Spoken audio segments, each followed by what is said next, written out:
I got one time. I remember I was playing Melvin Ingram my rookie year. I was saying something to him, and he was like, "You sorry as hell," and I was like, "You sorry as hell too," and he was like, "You just admitted you sorry." And I was like, wait a second. Hey guys, welcome to another episode of Renee All Day. Joining me right now, Orlando Brown Jr. Yes, ma'am. How you doing? I'm doing great. You are a lot of man. Yes, I am. There's a lot of men in this chair. Yes, it is. I come from a big family as well. You do come from a big family, which kind of leads into my first question, talking about your dad following in his footsteps. You are a generational offensive tackle. What kind of nuggets of wisdom did you get from your dad? Yeah, so many nuggets, especially for this level. You know, there's so many different things I could say, but I think most importantly, you know, he spoke to me about really finding a routine that will create consistency. And, you know, he played for 13 years. He was very successful, a starter pretty much his whole career. And, you know, that was his biggest thing, was he had a routine. And that was something that once I got to this level, I really had to learn and figure that out. You know, I've played with a lot of great players, man. And guys like Marshall Yonda, who had a great routine. I remember being a young player watching him. Joe Flacco, he had a great routine. You know, those were just some of the vets that I looked up to. What kind of things did you take from those guys to implement into your routine? Yeah, just really, honestly, like their approach to practice, like on the daily. Their approach to practice on the daily was really, really intriguing to me, you know, especially coming out of college where we practiced really hard where I came from. Yeah. And seeing these guys that are, you know, Marshall Yonda, man, specifically, you know, he was a guy that played next to me, all-pro, first ballot Hall of Famer. Just seeing how intense he was at practice, his attention to detail, his focus, his energy, his effort, all in all, his leadership. He always was someone that, you know, really, really was dialed into the little things. And, you know, I was able to kind of take those things from him and apply that to my game as well. So with you being Orlando Brown Jr., now we've got Orlando Brown the third. Yes, we do. Yes. How's dad life? Yeah, I love it. I love it. Yeah. My son he's huge. He is huge. I just saw the picture. I'm like, that is a long baby. Yes, My goodness. So he's 2. He'll be 3 in December. He's the height of a 7-year-old. The doctor told us. Yeah. Stop. He's the height of a 7-year-old. He's huge. He's like, what? Yeah, unreal. Oh my gosh. I'm not kidding. Yeah, he's almost 4 feet tall. He's wow. Yeah, very smart. Not necessarily the most coordinated though. Okay. Not yet, yeah. Okay. But you know, he's getting there. But I love being a dad though. It's awesome, man. Every Friday, you know, today I'll take him out to get milkshakes. That's like our Friday I love thing. That. Yeah. So I'll get out of here and we go get a milkshake. He loves peanut butter malts. I don't know where that started. Love it. I do know where that started actually for me. But that's a you thing? Yeah, it's a me thing. Okay. That's a me thing. So he loves peanut butter malts. My daughter last night, she woke up, she was like reading a book about an ice cream thing before bed. And she's like, I need to go to the ice cream shop. I'm like, okay, we'll go tomorrow. Relax. We got it. You're fine. That's awesome. Do you see your son following in your footsteps? Yeah, you know, it's funny you say that because obviously, like, being close to 3, he's at an age where he's saying things. And so, you know, most recently, actually yesterday, you know, we're sitting down eating dinner, and out of nowhere, he just looks at me and says, Daddy, I play football? Oh. I say, well, if you want to play when you get older, not anytime soon, can I play baseball? Sure, I'm like, sure, whatever you need to do. So, you know, I like personally, my dad never allowed me to play. Like that was never his thing. Was like he pushed me to football. Like it was something that I truly had a passion for. I truly had a love for. Yeah. He wasn't really interested in me pursuing it at a young age because this whole thing was be a kid. And so, you know, that's something that I would tell my kids as well, man, is, you know, once you kind of commit to the sport, once you commit to really any sport, especially now in today's world, everything is so much more competitive. It's so much easier to find talent across the world with the internet and all these different things and TikTok and all these different sources. You know, I just would tell my kids, like, understand that once you commit to something and this is the sport we're going to pursue at 12, 13 years old, this is, hey, we got to go get it. So when did that switch for your dad? If he wasn't pushing you into football, then all of a sudden you want to play, you're good. And he's like, all right, step into my office. Let's talk. What did those conversations look like? Yeah, so I was in 8th grade. It was this summer heading into 9th, and they had like an all-star league. It's crazy, which is weird because like I had never really played prior to that. Yeah. But I had this opportunity to play on this all-star team. And so I called my dad at the time. As I said, I'm heading into high school. I'm 6'6". I'm like 400-something pounds. Yeah. I'm like, listen, ready to go. I'm 13 years old. I'm like, Dad, I'm huge. I'm ready to play some ball. And I'm on the phone, and so he's like, no, I don't want you to play. And I'm crying. I'm begging, pleading. He finally gives in, and he says, you got to make me a promise. I'm like, what's the promise? He's like, you got to play 10 years and have a Hall of Fame career in the NFL. I'm like, of course. I'm like 13. Dad. I have no idea what that means at the time. And so, obviously, man, I'm not going to say I'm on my way. But, but you're in it. I'm in it. You're I'm in it. You're doing it. Yes, That's so funny to have it like switch. Yeah. My daughter's like 2.5 as well. And my husband's a wrestler. And she goes, Daddy, wrestling? Yeah. Daddy going to work. And I'm like, oh God, is she going to go down this path She too? is. It's so funny to watch. So something that I noticed you don't have with you today is a foxtail. Yes. Where's the foxtail? What's the deal? It's in my locker. It in my is? locker. Yeah. I always have it. So what's the story with the foxtail? Well, I mean, long story short,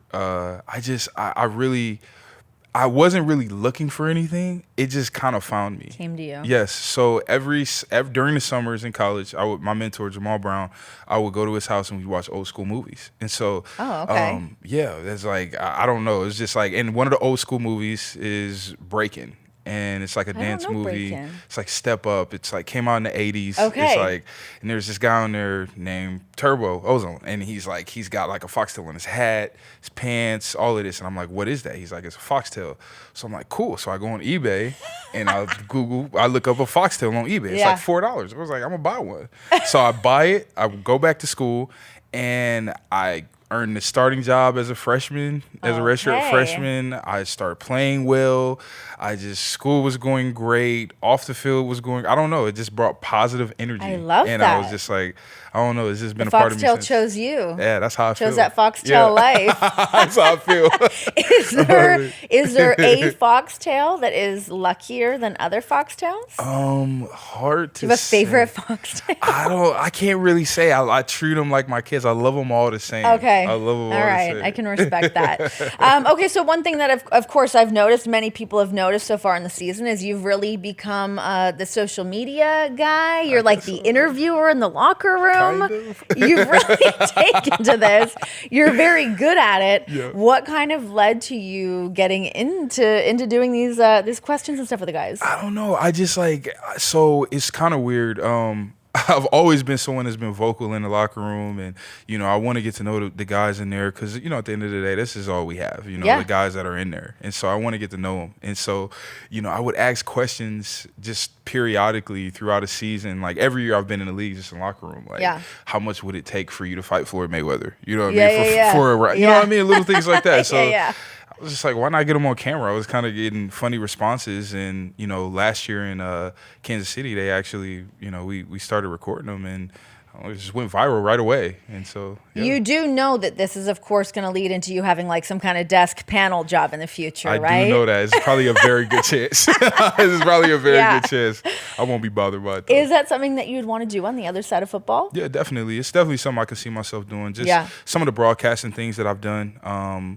Getting to, see people around ESPN, NFL Network, all those different avenues, Fox, CBS. I wouldn't mind it. Yeah, no, it's a good gig. Yeah. It's a good gig. Those guys that can make that transition. I mean, you look at like what Pat McAfee's doing. Crazy. It's like, it's nuts. That guy is killing it. Yeah. Nuts. Yeah, it's so fun to like watch guys kind of make that transition and kind of find themselves as broadcasters. But I feel like you would like seamlessly just jump in there. All right, talk to me about betting on yourself. That's been a common thing for you, and that's what kind of led to you being here. Talk to me a little bit about that. Yeah, so one of the things that my dad was really big on for us, all of me and my siblings growing up, was be better than me. And, that was a standard of, that he set in our household. And so, my mom always followed it up as well. And in our household, my dad was a right tackle, and especially early on in the 90s, early 2000s, Willie Anderson even here, you know what I mean? You look at his accolades, and I mean, they should be triple times that, just the type of player that he was. But right tackles didn't get a lot of love during that time in football. And so he always pushed me to play left tackle because he saw, the love and appreciation that guys like Jonathan Ogden got, Walter Jones, Orlando Pace. And so he always pushed that. And, going into college, I, wanted to be a left tackle. University of Oklahoma gave me that opportunity right away. They never really moved me around or anything like that. And then coming into the NFL, I remember having my visit and meeting with Baltimore and sitting down with, our OC at the time and Coach Harbaugh, front office, they're asking me where I want to play. I say I want to play left. They say, hey, we don't have a left tackle spot right now. We're going to put you at right, but we never know what may happen. And obviously Ronnie Stanley had one of the best years of left tackles ever had. He's a unanimous All-Pro. And I think it was in that moment when he re-signed there, I just understood, hey, if this is what I want to be, if this is what I want to pursue in my career, in my life, it's a decision I have to make. And I had to request a trade out of Baltimore. I go to Kansas City, another team that gave me an opportunity to play left tackle for a few years, and now I'm here. Here you are. Yeah, now he's here. Yep. You seem like you're such a student of the game. Yep. How much work are you doing? I mean, obviously you guys are busting your ass when you're here, but Of when you're home, Yeah. what kind of goes into that? Yeah, I mean, a ton of time, a ton of preparation, because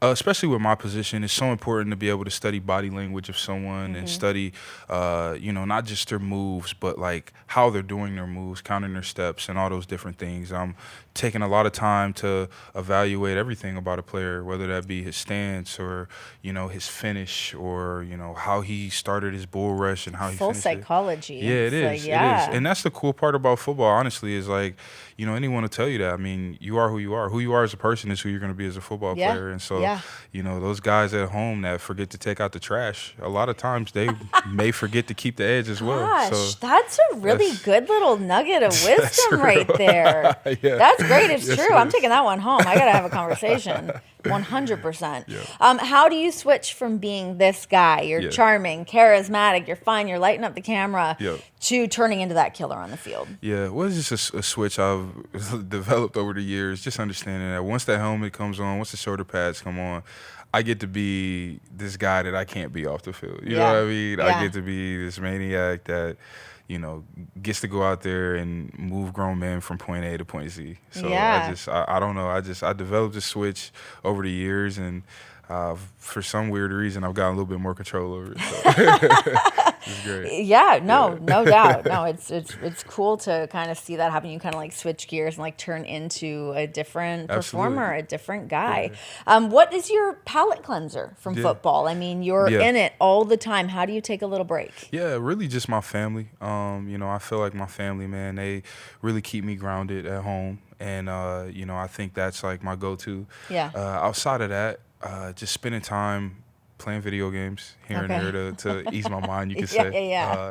It's really weird. So I'll tell you, during the season, especially, I'm very embedded in football to the point where I am not just watching TV, I'm watching old games. I'm watching football games from the 80s or 90s or 2000s, or I'm studying Walter Jones. I just now finished up his 03 season. Wow. He played in Seattle for some time. So I spent a lot of time watching a lot of football, really studying guys, because there's so much that I still want to learn about the game while I still play. But I hate to say that I don't really need a palate cleanser, but if you love it. Yeah. It's cool to see that level of passion. I feel like to have the level of success that you have, it's like an obsession. Yeah, it you is. need it to breathe. It is, yeah. Yeah. I agree. Yeah, 100%. Okay, you're talking about some of the old school movies that you used to watch. What kind of comes to mind when you think about those? Or if you do need that feel good, I just need a minute, this is my feel good movie to put on. What is that? Feel good movie. I really like Star Wars. Okay. Yeah, Star Wars is and it's weird because I didn't really even watch it. I watched it as a kid, but I didn't really watch them, understand them till. We're talking the old, the original Star I'm Wars. talking A New Hope. Yes, I'm talking 1978, A New Hope. Yeah. So I don't know. I started watching it coming out for the draft, going into my rookie year, and I don't know. I really liked it. Yeah. And it was just, I don't know. That's my go-to movie if I'm I don't know. Makes you feel a certain way. Yeah. Feeling sad or something. Need a little pick me up. Yeah, exactly. That's great. So as you're making your move to come here to Cincy, I know a lot of the guys with the Chiefs said that it kind of stung when you decided to come over here. Yeah. What about Cincinnati and playing for the Bengals made you know that this was the right decision for you? Yeah, honestly, it was so many different things that kind of go into it. I know the type of ship that Zach Taylor runs, and I had a ton of respect for him. Obviously, being on the other side of it for so many years, seeing the ups and downs. I've seen him, in 2019 where things were down, and I've seen them in 2021 where it's like they're in the Super Bowl, and then 22 they're in the AFC Championship, and so I've seen on the other side. I've seen how hard Trey Hendrickson plays. I'm like, what is this guy doing on a weekly basis? Like, there's no way he's as fresh on Sunday. There's the factor of that. There's the schemes that they run, that we run here, and then just honestly, the city all in all, I think it's a hidden gem in America. I agree 100%. It is. I've been here for like 2 years. I'm like, Cincinnati's great. It's incredible. I love it. It's great for family. It's great food. It's great people. It's got a Southern feel, but like a New York City feel at the same time. I don't know. I like it. No, I'm with you. I've been here for like 2 years. I'm like, why is nobody talking about Cincinnati? Because it's great here. I love it. It is. It's a ton of fun in this city. So all those things went into it. So New Year's Eve, you guys are going to be playing the Chiefs, going into Arrowhead. How do you feel heading into that game? I mean, we got a little bit of time between now and then, but I'm sure you've been thinking about it. Yeah, no, I mean, I'll be excited. The thing about me, I try not to make any one game bigger than the other. Obviously, it's going to be weird because I've walked through that tunnel so many times, in the Chiefs uniform. But, I try not to make any game bigger than what it is. And at the end of the day, I got to go out there and do my job. Because if I look any deeper than that emotionally, I will climax before we hit the field. I will not be able to have my mind right and be focused and execute what I need to. So. Do you have any little nuggets of advice for Taylor Swift in Arrowhead?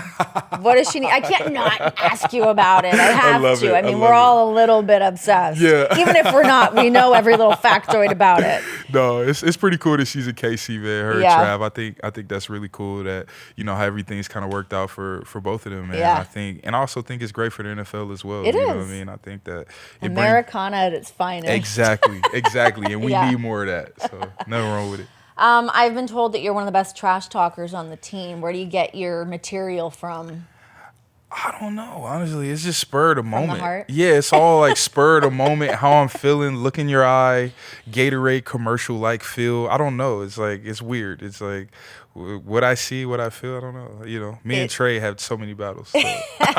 Is there any line that you said you're like, got his ass, roasted him? Damn. It's been so many. We can bleep it if we need to blame it. Yeah, they're so vulgar though. They're so vulgar. Like they're vulgar as hell. PG burns aren't as fun when you're in the moment, right? I know. Yeah, I'm like I've said numerous things though. I got one time. I remember I was playing Melvin Ingram my rookie year, and I was saying something to him and he was like, "You sorry as hell," and I was like, "You sorry as hell too," and he was like, "You just admitted you sorry." And I was like, wait a second. So, all right. So, I don't. Yeah. Okay. Well, taking things back to Trey Hendrickson. You ruined his extension photos? No, talk about. Not at all. I'm not taking credit for that.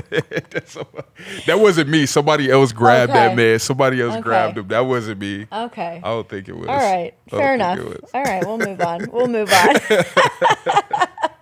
I hear that you take tennis lessons in the off season. I do. Totally switch gears here. Yes. Why does that talk to you? So, I mean, another weird thing I'm about to explain. It helps me so much on the field for my position. So, one of the more forgotten parts of offensive line football is the nervous system and the importance of those things. And so, with playing tennis in the off season, using that, I kind of use it for that, you know what I mean? Understanding that the similar concept that I have to see someone hit a ball, locate where the ball's going to hit, get my feet and hips in position, balance, racket, wrist, everything to be able to follow through and hit it and then get back to position to be able to continue to volley back and forth is very similar to me being in my pass set, seeing the shoulders come to me, knowing this guy's about to bull rush me. I got to get my hands up and under, very similar in that way. So it was a sport that I picked up, and Did it give you a different respect for tennis players? Oh my God. It's one of the hardest sports, but I took lessons for